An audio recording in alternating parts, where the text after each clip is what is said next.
बिस्मिल्लाहिर्रहमानिर्रहीम। अस्सलाम वालेकुम नाज़रीन, कल ईरान हैरत अंगेज तौर पर पाकिस्तान पर हमलावर हुआ, जिसके बाद दोनों ममालिक में कशीदगी पैदा हुई। पाकिस्तान ने मौसर जवाब देने का ऐलान किया। आज हमले का भरपूर जवाब देते हुए ईरान में दहशतगर्दों के जो ठिकाने थे उनको निशाना बनाया गया। तर्जुमान दफ्तर खारजा के मुताबिक ऑपरेशन के दौरान मुतअद्दिद दहशतगर्द मारे गए। पाकिस्तान ने जवाबी कार्रवाई में किसी शहरी या ईरानी तनसीबात को निशाना नहीं बनाया। ISPR की जानिब से भी ऑपरेशन की तफसीलात जारी की गई, जिसके मुताबिक ऑपरेशन में बलूचिस्तान लिबरेशन आर्मी और बलूचिस्तान लिबरेशन फ्रंट नामी दहशतगर्द तंजीमों के ठिकानों को कामयाबी से निशाना बनाया गया। कोलेटरल डैमेज से बचने के लिए ज़्यादा से ज़्यादा एहतियात बरती गई। दुरुस्त हमले ड्रोन, रॉकेट्स, बारूदी सुरंगों और स्टैंड ऑफ हथियारों का इस्तेमाल करते हुए किए गए। ISPR ने कहा कि दोनों ब्रदर ममालिक के दरमियान मसाइल के हल में बातचीत और ताउन को समझदारी समझा जाता है। हम पाकिस्तानी अवाम की हिमायत से पाकिस्तान के तमाम दुश्मनों को शिकस्त देने के लिए पुरअज़्म हैं। सदर मुमलिकत डॉक्टर आरिफ अलवी ने कहा कि पाकिस्तान अपनी कौमी सलामती, इलाकाई सालमियत पर समझौता नहीं करेगा। पाकिस्तान दीगर ममालिक से भी यही तवक्को रखता है कि वो बैनुल अक़वामी क़वानीन की खिलाफ वर्जी ना करे। नाज़रीन, कल कौमी सलामती कमेटी और वफाकी काबीना के इजलास भी तलब कर लिए गए हैं, जबकि तेहरान में तैनात सफ़ीर मुदस्सिर टीपू वापस इस्लामाबाद पहुँच गए हैं। पाकिस्तान का जवाब कितना मौसर है? क्या ईरान कशीदगी के खात्मे के लिए होश के नाखून लेगा? इसी मुनासबत से आज का जो पहला बड़ा है वो कुछ यूँ होगा कि पाक ईरान कशीदगी, ईरान मुज़ाकरात करेगा या मज़ीद कोई हमाकत। पैनल का तारुफ करवा दें। अयाज खान साहब आज पैनल का हिस्सा हैं, आमिर इलियास राना साहब पैनल का हिस्सा हैं, फैसल हुसैन साहब, मोहम्मद इलियास साहब और नवीद हुसैन साहब आज के पैनल का हिस्सा हैं। नवीद साहब, मैं आपसे आगाज़ करूँगी, चूँकि जिस तरह का मौसर एक जवाब दिया गया ईरान को, और जैसे हम कल भी बात कर रहे थे, ज़ाहिर है बहुत से ऐसे मामलात हैं अब जो दुनिया में ये डिस्कशन हो रही है, ईरान को सोच समझ कर ये स्टेप उठाना चाहिए था। जिस तरह से वो पाकिस्तान पर हमलावर हुआ, क्योंकि वो पाकिस्तान उससे मजबूत है दिफाई तौर पर, इसमें तो कोई शक व शुबा नहीं है। अब इस जवाब के बाद जिस तरह से पाकिस्तान ने दिया एक मौसर स्ट्रेटजी के तहत, ताकि कोई उस तरह का नुकसान ना हो जिस तरह का उन्होंने अचानक हमला करके नुकसान किया, आपके ख्याल में अब इस स्टेप के बाद ईरान जो है वो मुज़ाकरात की तरफ बढ़ेगा या आप समझते हैं कि वो मज़ीद कोई हमाकत करेगा? अच्छा दुआ, सबसे पहले तो ये देखा जाए कि ये जो अटैक किया था ईरानियन साइड से, जो कल भी हमने कहा था कि एक रेकलेस, इर्रेशनल और अनप्रोवोक्ड अटैक था, और ऐसे मुल्क के साथ जिसके साथ आपके बरादराना दोस्ताना जो है वो ताल्लुकात हैं, कोई दुश्मनी नहीं है, कोई अनाद नहीं है, तो ये एक रेकलेस था, इर्रेशनल था, अनप्रोवोक्ड था। और जैसे कल हमने कहा कि कल भी बात की थी कि इसका रिएक्शन आना चाहिए था पाकिस्तान की तरफ से। इसी को कहते हैं डेटरेंस। यानी यहाँ पे एक चीज जो समझ में नहीं आ रही कि सिपाही पासदारान इनकलाब जो ईरानियन रेवोल्यूशनरी गार्ड हैं, क्या वो ईरानियन स्टेट के अंदर एक अलग स्टेट हैं? क्या उन्होंने इस तरह की जो कार्रवाई की, अगेन जैसे कल हमने कहा था कि डोमेस्टिक कंपल्शन के अंडर इन्होंने की, कि जो अटैक इनके यहाँ जो दिसंबर 2023 में हुए, और जो अटैक जो है वो कासिम सुलेमानी की शराइन के करीब जो अटैक हुए थे, तो उसके रिएक्शन में इन्होंने डोमेस्टिक कंपल्शन के अंडर ये शाम और सीरिया और पाकिस्तान में जो अटैक किए, तो क्या ये पासदारान इनकलाब क्या स्टेट के अंदर स्टेट है? क्या उन्होंने ईरानी रियासत को जो है वो कॉन्फिडेंस में लिया था, या उन्होंने यूनिलैटरल जो है ये एक्शन किया? तो लग ये रहा है कि यूनिलैटरली उन्होंने ये एक्शन किया था, और उसके बाद जिस तरह की कशीदगी बन गई और पाकिस्तान की तरफ से मुझे समझ नहीं आ रही कि कैसे उन्होंने ये इतनी बड़ी मिसकैलकुलेशन की कि पाकिस्तान एक न्यूक्लियर स्टेट है, और इनके सामने जो थी वो फरवरी 2019 का जब इंडिया ने इस किस्म की जारियत की थी बालाकोट के मकाम पे, तो हमने देखा था कि पाकिस्तान की तरफ से कितना एक मुअस्सर जो है वो रिएक्शन आया। ठीक, पाकिस्तान ने बालाकोट का जो बदला लिया वो नेक्स्ट डे ही, वेरी नेक्स्ट डे लिया, और बड़े अच्छे तरीके से लिया। तो ये पासदारान इनकलाब की तरफ से अगर ये ईरानी हुकाम जो है वो इसमें उनकी मर्जी शामिल नहीं थी और उन्होंने यूनिलैटरली ये अटैक किया, तो ये एक बहुत बड़ी हमाकत थी। और उसके बाद जो है पाकिस्तान की तरफ से एक्शन लेना ये जरूरी था, ये बहुत जरूरी था डेटरेंस के लिए। हम एक न्यूक्लियर रियासत हैं, तो डेटरेंस के लिए हमें ये एक्शन लेना जरूरी था।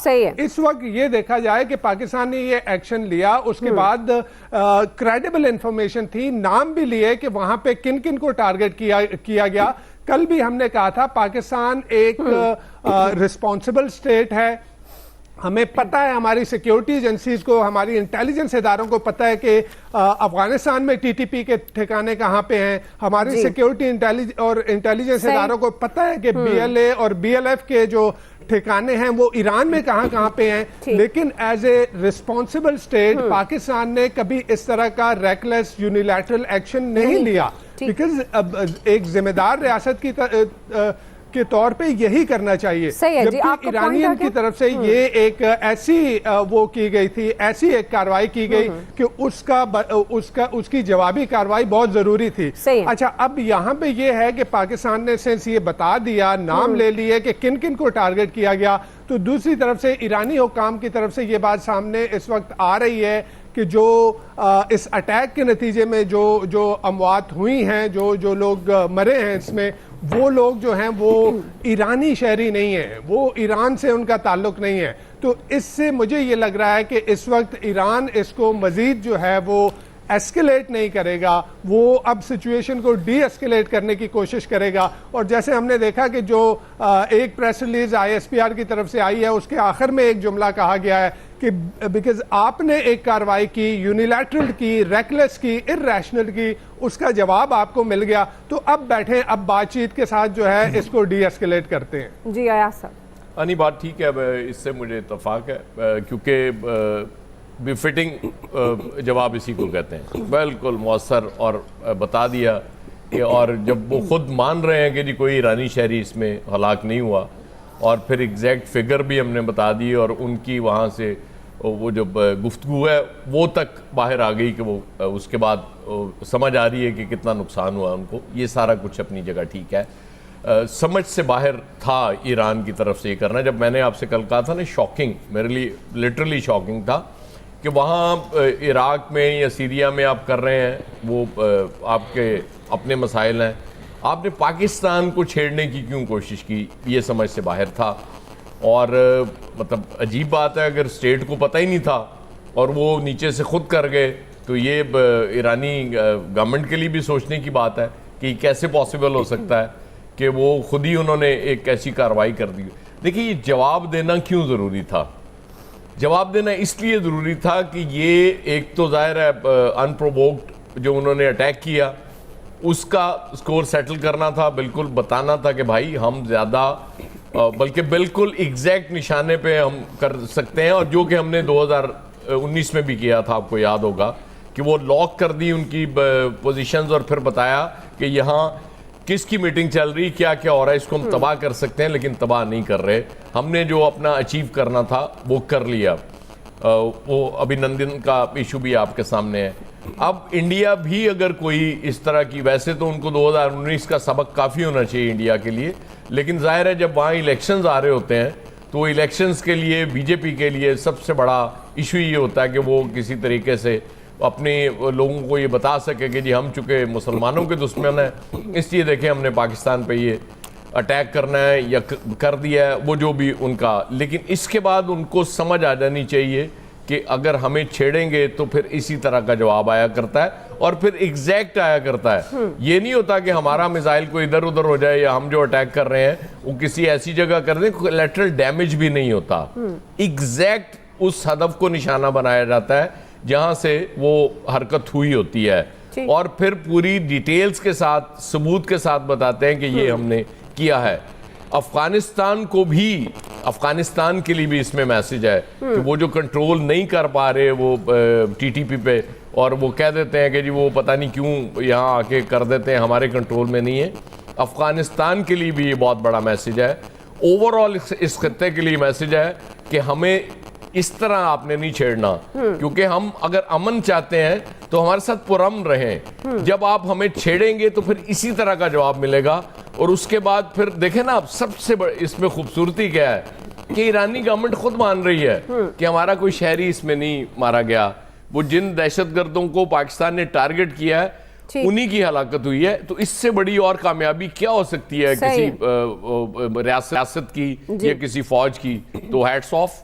सही आमिर साहब, इसमें तो कोई शक नहीं, कामयाबी है पाक फौज की, और ये एक मैसेज भी है कि आप हमें, हमारी जो खामोशी है, जो हमारी मसलियत है, उसको हमारी कमज़ोरी ना समझा जाए। अब आगे क्या आपके ख्याल में, अब ईरान मुज़ाकरात की तरफ आएगा? क्योंकि मामलात उस तरह तो नहीं थे। कल भी जब आपने बात की, कम्युनिकेशन वेज थे, उनको इस्तेमाल किया जा सकता था, हमले की नौबत ही नहीं आनी चाहिए थी ईरान की तरफ से, लेकिन उसने ये हरकत की, जवाब मिला, तो उसके बाद अब क्या?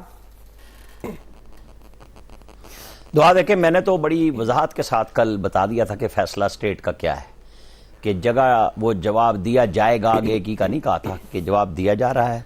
और मैंने मिसाइल स्टेशन का भी कहा था। जी जी बिल्कुल। आपको पता होना चाहिए कि वो जगह जहां से हमारे ऊपर मिसाइल आया था वो भी उड़ा दिया, और हमने दुनिया के लिए हर वो चीज़ रखी है। आप इसको ना उसामा बिन लादेन वाले ऑपरेशन को मत भूलिएगा जहां ओबामा बैठे हुए थे। हमारी भी तमाम मिलिट्री क़यादत जो है वो बैठी थी, और हमारे पास तमाम फुटेज मौजूद है, टारगेट्स मौजूद थे। ये जो प्रेस रिलीज आई है सुबह 9:30 बजे, ये बड़ी सोच विचार के बाद दी गई है, जिसमें पहली दफ़ा इंकशाफ किया गया कि हमने कई साल से ईरान को डोजियर देने शुरू किए हुए थे। आपको और हमें डोजियर का ज़्यादा लफ्ज़ हमारे लोगों को मिलता है जब हम मकबूजा कश्मीर इंडिया के हवाले से बात करते हैं, कि हम बता रहे होते हैं कि वहाँ पे फॉल्स फ्लैग ऑपरेशन होते हैं, और हम दुनिया को बताते हैं। ईरान के मामले में हमने ये पर्दा रखा कि ब्रदर हमसाया मुल्क है, चाहे वो हमारे फॉरेन ऑफिस की प्रेस रिलीज हो या ISPR की, उसमें यह बताया गया है कि बलोच दहशतगर्दों को मारा गया। मैंने 2:15 पे बीपर में ये बात कही थी कि पहले सुबह ईरान ने 7 गैर मुल्की नॉन ईरानियन कहा, और उसके बाद उन्होंने कहा 9 नॉन ईरानियन है। तो हमारा क्लेम है, और महारंग बलोच ने इस्लामाबाद में, आपको पता है ना, कह दिया कि वो जो हमारे मिसिंग पर्सन है वो वहाँ मारे गए। अब आप देखें, ये जो इनके साथ चल रहे थे मिसिंग पर्सनस के जेन्युइन भी इशूज़ हैं, लेकिन ये तो पता लग गया ना कि वो बंदे वहां मौजूद थे जो आज मारे गए। तो वो पाकिस्तान ने पहुंचाए थे, जहां 40 किलोमीटर दूर जाके हमने उन पे ऊपर हमला किया और बताया कि किस तरीके से सोफिस्टिकेटेड आलात को यूज भी किया। एक फुटेज 1 इंच की मौजूद है कि किसी सिविलियन जो ईरान की आबादी है वहां पे कोई हमला नहीं हुआ। ये जो कल ड्रामा हुआ था ना, ईरानी इंटेलिजेंस एजेंसियों ने किया कि जी वो तो इधर चलने थे और उधर चले गए, वो बता रहे थे। हालांकि ईरान के वजीर खारजा ने बिल्कुल सीधी सी उसको ऑन किया था। कोई पासदारान ना ढूंढे आप, इनके अंदर कोई प्रॉक्सी ना ढूंढे, ये ईरान का एक हमला था जिसको उन्होंने ऑन किया कि हमने ये काम किया है। और पाकिस्तान ने पूरी कोशिश की थी, जब चाइना की तरफ से सुबह सुबह बयान भी आया था, क्योंकि हमला परसों हुआ था, कि दोनों ममालिक टेंशन ना बढ़ाएं, बातचीत करें। तो पाकिस्तान का ख्याल ये था कि ईरान माफी मांगेगा, ईरान को मादरत करनी चाहिए बजाय हिला बहाना करने के। तो पाकिस्तान ने तो बता दिया, ये तालिबान के हवाले से हो या TTP के हवाले से बड़ा खुला जवाब है कि जो हमारी सॉइल की तरफ आएगा उसकी तो कोई चीज नहीं छोड़ी जाएगी, उसमें कोई मसला नहीं है हमें जवाब देने में। ठीक है, पाकिस्तान कोशिश करता है कि एस्केलेशन न बढ़े। अभिनंदन को वापस भी इसीलिए किया गया था, ये नहीं था कि हम कोई खौफजदा थे, हमने वापस इसलिए किया कि हम टेंशन को बढ़ाना नहीं चाहते थे। हमने जवाब भी दे दिया था, उन्होंने कब्बा मारा था और हमने उनके जहाज मारे, बंदा जिंदा पकड़ के भी उनके हवाले किया। ईरानियों को भी ये जवाब गया। ईरान की कौम के साथ पाकिस्तानी कौम की कोई लड़ाई नहीं, ईरान के साथ पाकिस्तान की हुकूमत की कोई लड़ाई नहीं। इशू ये है कि भाई आप प्रॉक्सीज को क्यों संभालते हैं, जैसे TTP ने संभाला, TTP को तालिबान ने संभाला हुआ है। आपको समझना चाहिए कि दो मुल्कों के ताल्लुकात हैं, दो नेशन के ताल्लुकात हैं, उसमें रियासतें चलती हैं। ये लोग जो बैठ के बीच में घुस बैठिए का किरदार अदा करते हैं, उनको खत्म करना चाहिए, एलिमिनेट करना चाहिए। वो कहीं पे भी मौजूद हों, वो रियासतों के साथ मुज़ाकरात में नहीं होने चाहिए। खान साहब की सबसे बड़ी गलती थी जब वो TTP के साथ मुज़ाकरात के चक्कर में पड़े और पाकिस्तान को दोबारा फंसवा दिया TTP के साथ। आज भी उन्होंने, देखें, आसिफ अली जरदारी ने बड़ा खुला बयान दिया है कि जो पाकिस्तान पे जारियत करेगा जवाब देंगे। शहबाज शरीफ ने सेम सुबह सुबह जवाब दिया, जरदारी साहब का अभी बयान आया है। लेकिन इमरान खान साहब ढूंढने लग गए उसके अंदर वही सियासत जो उनको आज अडयाला में लेके बैठी हुई है, कि हर चीज के अंदर अपनी जात को रखते हैं, अपने मामलात को रखते हैं। ये नहीं करना चाहिए।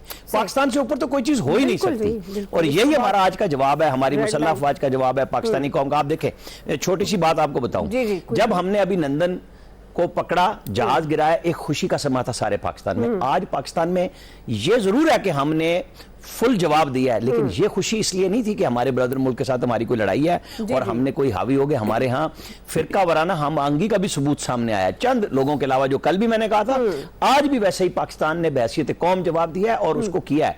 उसके अंदर यह नहीं हुआ कि गलियों में कोई जुलूस निकाल दिया कि हमने जवाब दे दिया, नहीं। वो रिस्पॉन्स ये है कि अगर आप हमारी तरफ टेढ़ी आंख से देखेंगे तो हम आपको फोड़ देंगे, और हमने फोड़ा है। ठीक, फैसल साहब, फैसल साहब। देखिए, पहले तो आमिर भाई की खबर दुरुस्त हो गई। आमिर भाई ने कहा था कि ये फैसला हो गया है। आमिर भाई को बहुत मुबारक हो, आमिर भाई का क्रेडिट भी है।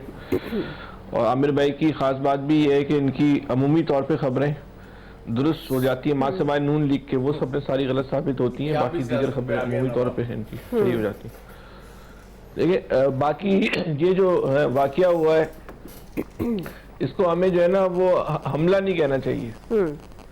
ये हमने जो है वो जवाब दिया है, और बहुत बादल नाख्वास्ता इसको कहते हैं ना, जवाब दिया है। इसको पूरा मौका दिया कि भाई अपनी गलती मान लो, माफी मांग लो, आपके साथ हम ये नहीं करना चाहते।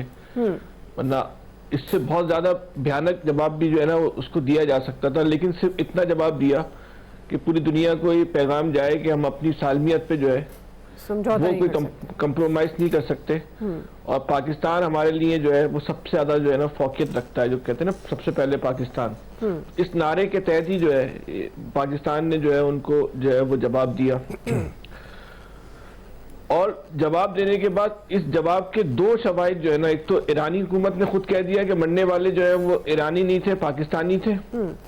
दूसरा, मारंग ब्लोच ने बाकायदा प्रेस कॉन्फ्रेंस करते हुए कह दिया कि वहां जो लोग मरे उनके लवाहिकीन जो है वो यहाँ बैठे हुए, उनके लवाहिकीन यहाँ बैठे हुए, मरने वालों की तस्दीक हो रही है। तो फिर आप मिसिंग पर्सन का मार्च लेके आई क्यों थी? तो इस मार्च के हवाले से एक तो मारंग ब्लोच ने अपना केस बहुत कमजोर किया है ये बयान देके, और दूसरी बात यह है कि अगर वो उनके लवाहिकीन यहाँ पर थे तो इसका मतलब तो ये वो मिसिंग पर्सन नहीं थे। तो इस धरने पे जो एतराज किया जा रहा था वो 100% दुरुस्त साबित हो गया कि फिर तो ये गैर मुल्की हाथों में खेल रहे थे। अब इसमें तो कोई दो राय या दो कलाम नहीं है। अब इनको खुद भी अखलाकी तौर पे इस बयान के बाद जो है वो अपना धरना जो है वो खत्म कर देना चाहिए।